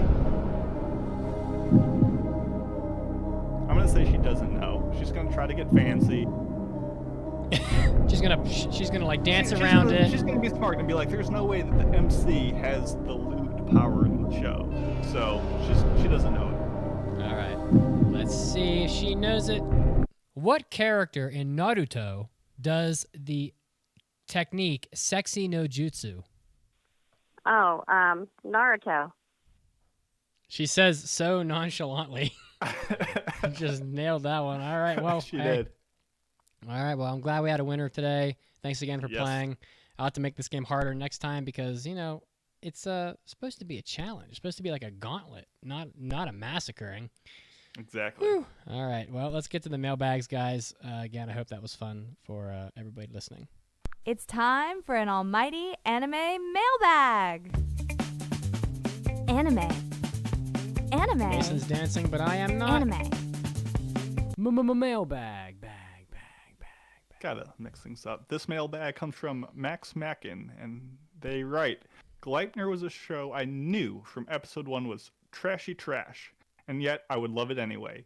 What are your shows like that? And then he puts in parentheses, objectively bad, but good. So, shows that I love, despite being quote-unquote objectively not good, tends to be comedies that are particularly crass. The two that come to mind are Grand Blue Dreaming and Bento. Both are shows that are not very good, but are just nonetheless fun and I enjoyed. I think if Mandy was here, she might say Prison School, but I don't presume to speak for her. But that's another one. Mitz? Yeah, for me, it's like recently Killing Bites was one of those. Like I knew it was going to be just like this filth fest because I think I passed that and I had already seen a bunch of it. But yeah, not a very good anime. But watching like the cat girl or what was it like the badger girl and like the tiger girl like pleasuring each other like on the ground and shit. That's pretty trashy, but I think people liked it anyway. Iki Tosen back in the day, like from a long time ago, was always one of these shows where like they would always end up like mostly naked while fighting, but because the girls were always like mad hot, but people watch those shows just to buy like the mostly naked PVC figures and whatever. But yeah, there's a lot of these. Why the hell are you here, Sensei? Amagami SS. It's like all these like sorts of like trashy shows that you kind of expect them to. You expect what they are, and you get what you get. So. Okay. Thanks for writing in, though. And Yeah. you can write in your mailbags at our website at aaapodcast.com. At the top, there's a big old button that says mailbags and more. Do that, do the rest, and we'll read them. All right, guys. Well, we are going to do the last segment of the show here. It is a review of Fire Force Season 2, passed in the summer of 2020, or from the summer of 2020, rather. I passed this on episode 537, so that's not that long ago. And I watched it on Verve. I guess it's on Funimation, but like the dub really wasn't very far in, so I was like, well, and it's not done, so I just watched it on Verve. But boy, the plot synopsis of Fire Force, there really isn't a different synopsis to be given for the second season. It's absolutely just a continuation of the first season, but like there's this like phenomenon called spontaneous human combustion, which is like, as they say in the opening of every episode, like the real thing people are afraid of dying by. Like it's not like hanging or drowning. It's like being spontaneously bursting into flames and turning into an infernal, which are like these like fire monsters sort of they're like half human sort of, but they're just like crazy, wandering around sort of fire beasts. And but to combat the threat of the infernals, the Tokyo has this armed force called the Fire Force that works with the Holy Church of Seoul to deal with this problem. And really, it's like more than just like the infernals that are bursting into flames, because then the show really becomes about like who is responsible for that, and then it's kind of like this battle between two parties, and like the Fire Force are the good guys, and then there's like, for most of the show they call them like the White Cloaks or whatever, and they're like the bad guys. So, and that's kind of where season 2 picks up. So, it's done by David Production of JoJo's Bizarre Adventure and Cells at Work. Director is Minamikawa Tatsumi of Wave Listen to Me, which we reviewed on episode 551. Mason, I have a feeling you probably had a pretty good sense of what you were expecting going into this, because I think you've seen the first season, but tell me, what did you have any different expectations? Not really. As you mentioned, we reviewed this back on episode 514. It was a listener choice show back in the day, and at the time, I really loved the design of the show. The way it looks, it's done by the same person who did Soul Eater, so it just has a super distinctive look to it, which I love. But I think that there was some distaste over how some of the characters were portrayed, for some very low-tier gags. And overall, I just found a lot of the show bland more than it was bad, and it had a lot of potential, but it just needed to work out the kinks with it. So I was hoping that they would do that with this season. Yeah, I actually had somewhat of higher hopes for this season than the first season, because the first 3 or 4 episodes that I had watched before doing the impression were real strong. It started off really, really strong with some great action scenes. There was a lot more story in the beginning of the second season than in the first season, the first season was just kind of a slow bunch of bullshit, I guess I would say. Like at the beginning, like just introduce the characters, a bunch of fan service, just goofing around. And then it didn't really get to the story till like I don't know, definitely not the first 3 episodes for the most part. And then in this season, it just kind of picked up and was like, boom, here we go, Fire Force. I'm going to punch you in the face, and here's some plot line, good shit. And because it starts off with that girl that can like draw her finger on like the fire line and make shit blow up. So the first Inca, the I think sixth was her name. the 6th pillar user or whatever the fuck. So yeah, I think I had higher hopes for the second season. Now, would you recommend this, Mason? What do you think? I thought this season was better than season 1. I thought the visuals were very solid. I thought that the sound is unbelievably good. David Production is the best in the industry when it comes to sound design. No questions asked. I would not have guessed that this show came out during a pandemic. It just looks really good. But at the end of the day, the show remains unable to catch my excitement. Like, if you like season 1, definitely check out season 2. It's better. But this as itself isn't good enough for me to say, oh, start watching the series. It gets good now. Like I maybe could with, I don't know, Attack on Titan per se. Like, this shouldn't change the opinions of anyone's mind. It's more of the same. I would say the show turns the dials in the right direction. The pacing is better, visuals are better, but some of the more glaring issues still persist. It's like a faucet where the dials are turned, now it's a comfortable temperature, but the liquid that's coming out is still a little polluted. So I would only recommend this to people who enjoyed season 1, and if you haven't checked it out yet, there's probably better shonen out there for you, unless you love really cool fight scenes, and that's about it. Yeah, I mean, I agree largely entirely with what you said. I think that this is pretty consistent with what the first season was. I think that Fire Force, honestly, it looks better than the vast majority of shonen shows. The action scenes are pretty awesome. Some of the powers that the characters have are still interesting, even though you've been seeing them now for like 30 episodes. Largely, the plot line didn't do a whole lot else. You know, it's a lot of the same. I think if you liked Fire Force season 1, you will like season 2. I think if you dropped season 1 or didn't seem interested in the plot line, you probably won't like season 2. Obviously, and obviously this is basically a show for shonen fans. I thought that season 2 was a little lighter on the fan service personally. So if you were like a person that was like, oh, there were moments, but I think there was like pretty strong fan service like right at the beginning of the first season, so which probably caused a lot of people to drop it. There wasn't, in my opinion, quite as much in this season, but ultimately I think that it's a continuation, and if you haven't seen season 1, you probably can't even really consider watching the second season at all. So, but ultimately, for the right audience, I would recommend it. I think shonen fans will enjoy Fire Force season 2. Let's jump into some spoiler talk here. Spoilers are coming. Oh my god! All right, so let's see here. Yeah, it's like the season started off with more story. There's like the Adola, what the hell is it called? The Adola Burst or Link? Burst, the Adola pillar users or whatever that have like the Adola burst, and they're fighting over this girl, and they're really getting into like more of the story behind of like what the motivations are of the white clad people. And then I think like somewhere along the way, like the story kind of just like it kind of went away. Like, I don't know. I mean, they went off and like did some explorations like on an island or whatever, and that took up like 5 episodes. And then they came back and they dicked around, and then there was like another visit to the Nether where they like go underground and they were fighting down there. And then that didn't really seem to be all that like impressive. And then they come back up and they're fucking around again. And then obviously not the end of the series.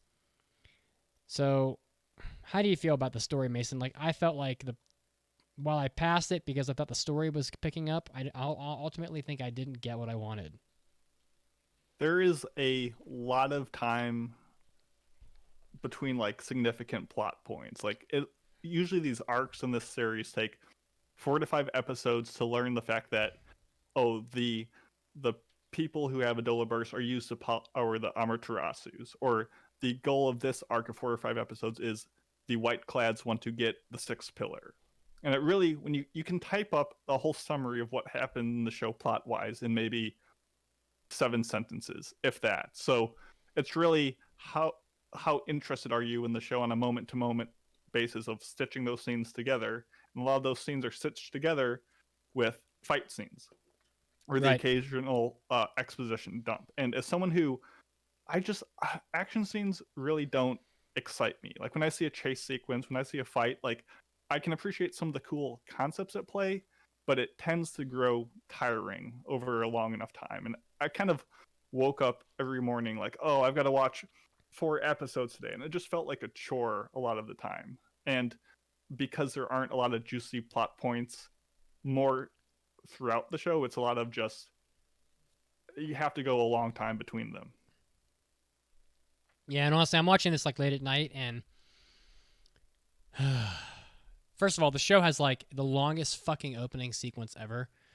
They go through like the damn story of the friggin' show every episode, and by the time they get past like the theme song, which honestly wasn't as good as the first season, it's like 5 or 6 minutes in, and like half the time I was like already asleep. Yeah, so, it's not like that story changes. It's like, oh, part 1, the Great Cataclysm. Part 2, listen to our story about a guy named Raffles the First. Now it's time for the opening, and now you've already used a quarter of your time, and it just seems very padded. I feel like this show could be 17 episodes and far better for it. It's kind of funny. Like they're like, oh, the Raffles the First finds the unsullied flame, and I kept thinking every time I'm thinking, oh, it's Dark Souls. I thought of Dark Souls too. and then they go from like these guys that are like walking around in the dirt with like this flame, and it's like, oh my god, a flame. And then like 2 seconds later, there's like nuclear energy in this huge city, and I'm like, oh look, it's Gurren Lagann. They're like, they go from it went from the furtive pygmy to Gurren Lagann. Exactly. Oh man, but yeah, I mean, there are moments throughout the show that I really liked. I like we get Arthur's backstory for like why he has his like knight mentality and like how his strength is tied to his knighthood. Right. I like the nude calendar scene.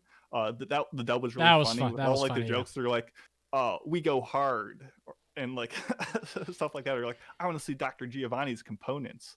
Like, I don't know. There was a lot of funny moments and like good stuff throughout it. I like when they go throughout the desert in China and they're like inhaling like the psychotic gas and they're all going crazy.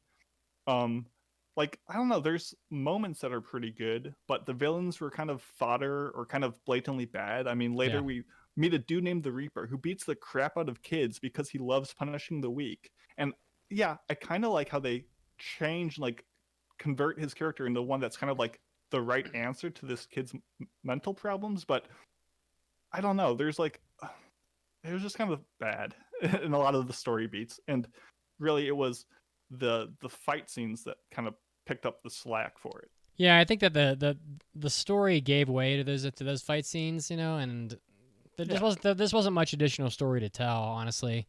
As you've already said, you know, you could probably summarize it in like 5 sentences, and it's like, oh, another pillar user, we have to get her to join our side, and then we're gonna fight for like 6 episodes about it. And some of the fight scenes were like really good. Like the fight scene on the desert with what the hell was the guy's name who had like the tattoos or whatever? His name was Ogi something. Ogen or his Ogen. That sounds right. Something. I gotta look up the cast list because it's so like long. Ogun. Yeah, I mean that's one thing to say. There's the character designs are great. You can tell them all apart. Yeah. They're very distinctive. They're all very like, it's a very bombastic cast, and that part of the show works. Yeah, and you're right about that. Except also all the different weird eyes kind of annoy me. But like some of those action scenes are great, and it's like holy shit, like Ogun is like a fucking badass, and I was totally in on that whole section of the show. And then like some of the fight scenes are a little less exciting. And ultimately, I thought the end with the Nether, like whereas the section where they're like underground in the subway or whatever in the first season was totally badass, where Shinra's fighting his brother, Sho, and they're like moving so fast that like time is stopping and all this or whatever. And then like, I guess I kind of expected the same sort of thing in this season because it was like, oh, we've got 4 episodes and we're going back to the Nether, and then it's like. It took like 2 episodes. Yeah, and it was kind of anticlimactic. Like they were just gonna like blow up the subway or whatever, and then the fire force like stopped them, and then they left, and then they finished the season with like Goofy just clowning around and a training torture arc. Yeah, and I was like, this is a weird way to end the season because, I mean, this is the last thing you're going to leave people with. And it just didn't seem like, you'd like to leave it like on a cliffhanger, or something. But instead, it was just like, here's this scene where Shinra and Arthur are going to be like in their underwear being swung around from a rope, hee hee ha ha, and then like, and I don't know. I don't know. Ultimately, I think Fire Force is at its best when people are like pummeling each other, and then when it's not, and then when they're not pummeling each other, the story is just not that interesting. Yeah, the Nether was disappointing because as much as I love Maki and she's great, they kind of used her as like the game-winning chess move like 3 times this season. So at the end of the Nether, you have our two MCs like fighting Dr. Giovanni, and you're like, oh, this is going to be the big showdown. And then no, it's just Maki again doing big fire, like spin to win, and it's over. And I love Maki, but I think she's used in not very interesting ways in this series, which is only undercut worse by Tamaki, which, I mean, I don't want to harp on a dead horse, but like, I almost applaud the fact that the show made it 4 episodes before reverting Tamaki back into like the ecchi trope that isn't funny or tasteless, or it's just bad. And like, I get that the men are sexualized in episode 1, but it's not really a comparison. And like, to compare it to Akudama Drive, a show coming out this season, like that is a show with a character called Doctor who dresses in a very promiscuous manner, and it's clearly used for service. Her breasts and other assets are just bursting at the edges of the fabric. And yes, I find that just as tasteless. The difference here is that show, the character Doctor like chooses to dress that way. Like she has a reason to dress that way. She's a grown woman. She makes a choice to wear things that way, and she utilizes her dress in ways to carry out her jobs. But Fire Force just commonly uses Tamaki as like the brunt of jokes, and always is used as a damsel in distress. And it really doesn't have good stakes when she's about to be like burned alive or stabbed to death, and they're like, let's show her breast right now. Like, it just never is a good look, and it just I don't know, distracts me so much from what the show is trying to say that she just constantly is annoying. And I know that's a big flaw with season 1, and it's marginally done better here, but not really. I don't know. Like, I don't know. I guess I don't mind it as much as I would from other shows, because it's like Fire Force isn't really to be taken all that seriously anyway. So like, I kind of feel like, unless it's a show like Why Are You Here, Sensei, or whatever, like, is there really ever a place for fan service? Like, how about the best fan service of this entire show, when the sister like shows her bicep, and they show like the absolute territory between like her glove and her like sleeve instead of like the legs at Tyroko? That was funny. That was clever. I must have missed that scene. She like shows her biceps, and our main character is like, oh, look at this, like the exposed skin. Shinra's like freaking out. Oh, it was so cute. That was good. But Tamaki is still just I don't know. Not a great. I don't know. I just wasn't that bothered by it, because it's like, it's not like it's every 5 minutes, and Fire Force is just like a goofy shonen show, so it's not like I'm being taken away from like this deep emotional plot line. It's like usually some dumb shit happening anyway. So, but I get it. Like, to me, like, fan service is usually a negative, and unless the whole damn show is fan service, I guess it just doesn't bother me like all that much in Fire Force. But I don't know. She does get her ass beaten pretty bad though in a couple of those scenes. She certainly does. She gets her it ass seems like beaten. at the end, she's gonna really, reassess what role she has and kind of fight to improve herself, and that's good. Like, she has potential as a character. I just think how she's been used so far is kind of just not my speed, Chief. They did say that like she's the star of the Fire Force or whatever when she saves their asses, but I don't know. I like her. Like, I like her power. I like that she's like the cat girl. I like that she gets the tail and the ears, and it's cute. And I guess like people probably like fawn over her in the fandom, I'm guessing. And there's probably a bajillion pieces of fan art of her online. And she's like largely like the only female character, I guess, in the whole fucking show for the most part. I mean, Maki's great. Iris is okay. I didn't like Inka too much. She's the girl, the pillar who like connects the dots to draw the line between the fire. Yeah. She's like, don't save me. Don't save me. I want to be in danger. Don't save me. And she's clearly just going to join the bad people. And this whole season is a setup for the oncoming war between the two factions of the White Clads and the Fire Force. Like, you could probably skip season 2 completely jump in with season 3 and be Yeah. like, what did I miss? These two sides are fighting. I guess that's it. I guess my biggest problem here with it is that like the villains were underused in this season. So like Yep. honestly, what the hell? I don't even know what her name was because she just goes away and doesn't come back. But like the girl you were just mentioning with the purple eyes, Inca. Yeah. Inca. Like I mean, I did nod off a couple episodes because I mean I'm old and it's like not honestly. Verve is so fucking terrible. Like side note, like if you're not paying for Verve, the commercials are just vicious. I mean, they are so mind numbing. Like I would rather watch commercials on TV any fucking day because it's like here's the same commercial 4 times and I'm fucking asleep by the time I've watched the damn Whole Foods commercial 4 times in a row. But so I may have fallen asleep, but if I'm not mistaken, she barely was in the show after the first like 4 episodes. You know, yep. I think I recall her being there a little bit, like at the end for the fight, but like not doing much. And then like Sho, who honestly was like a fucking badass in the first season. He's like, unless I was nodding off like an old person, he like wasn't even in this season. Like, nope, it's all about gaining people for your side. And the second you've got your allegiance, the show doesn't talk about them much anymore. And so I was kind of bummed out by that. But despite it all, there was a lot of good fighting. A lot of this show looks super good. Like it just does. It just looks good. David Productions crushes it. Like this is like that shonen show that just looks better than most, and the fighting is always badass as shit. And Fire is always cool to look at, and they do a great job with it. But ultimately, I think David Production got a lot of people from Studio Shaft for this season, and that's why some of the more like experimental parts came through. And yeah, the show looks great, as you said, particularly the fire, which for a show about it, better do it well, and it certainly did. Yeah, but I really think that it's, you know, it was more of the same for the most part. Like if I don't remember what I gave the last season of this. I guess I could look it up real quick, but it's probably like a 3.5. You know, I'd probably give the first this show whatever I gave the last season. Because and when I say that, I mean it just because it's like, you know, we're not giving scores anymore, but it's about consistent enough that I can say safely that you know, this show is, you know, the same roughly, and I'm getting the sense that you agree.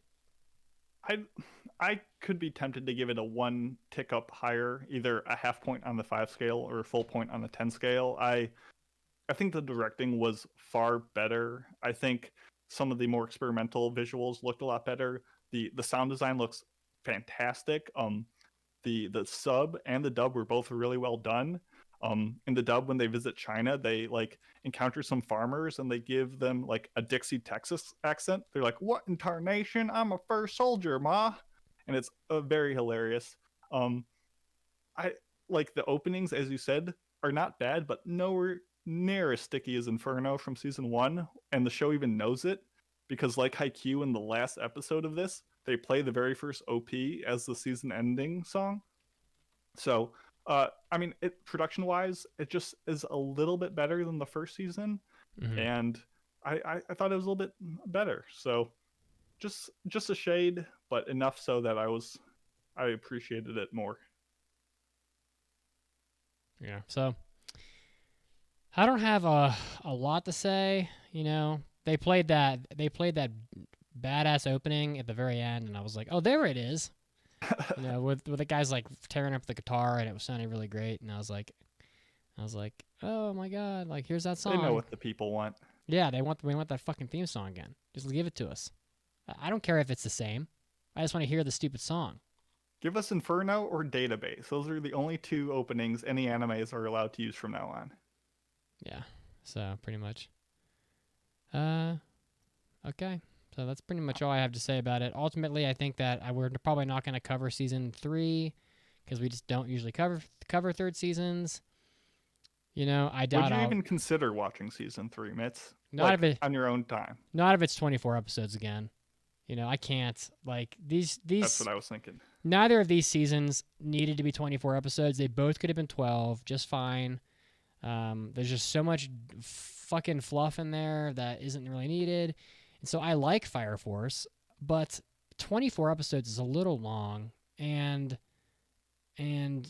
it's And tough. to be fair, part of that could be the fact that, we wake up on Monday and we're like, oh, we need to watch 24 episodes of the show by Sunday for this review. And I think this show probably would go down a little bit easier if we watched it week to week over, a couple months and just had we have a little bit here and there. And something could be said for that. But I agree with you. If it was another 24 episode season, I would be a little burned out. Oh, shit. I see what you did. Nice one. Thank you. You're going to dab it. Yeah, yeah. The reason why I haven't done the review of Ahiru no Sora yet is the same reason why I probably won't watch the first 2 seasons of Log Horizon. And it's, again, unless it's real short, and has like some fucking hype behind it, the same reason why I won't watch, this one. I think that it's, just too much. And like you said, I can get in bed at night and watch 2 episodes a night, but if I have to watch like 5 episodes a night, like, I just can't do it. Like, I'm staying up too late, and I just fall asleep. And then I wake up and Verve's like on episode 20, and I'm like, shit, I'm playing all night. They got to fix their commercials on there. Like, I swear to God, they have a couple commercials where it just plays a black screen with audio. Like, there's no video to it. And I'm like, and they play it over and over again. And it's happened on multiple TVs in my house. And I'm like, Verve is like a disaster. Like, they got to clean their shit up, because like, it's like, Sony, you paid $1.3 billion for a company that can't even get video with their fucking audio in their commercials. Like, what is going on? What is happening in the world? Oh my God. But yeah. So it is what it is. But yeah, it's a long time, and Fire Force has had a lot of episodes to do not very much. So yeah, that's a good way of putting it. Yeah. So, but ultimately, I didn't hate Fire Force season 2. I thought it was pretty good. There are some people that will love it, and some people that, there's other shonen that they might like better. So. Absolutely. And with that was episode 556 of the Anime Addicts Anonymous podcast. You can find us at Twitter. The podcast is at AAA Podcast. Mitsugi, where can the fine folks find you? I'm at Pope Mitsugi. I'm really not doing much on Twitter except being, just chilling, talking about Sonic the Hedgehog, talking about, I don't know, bitching about Fire Force, stuff like that. You can see me occasionally rant about Bitcoin.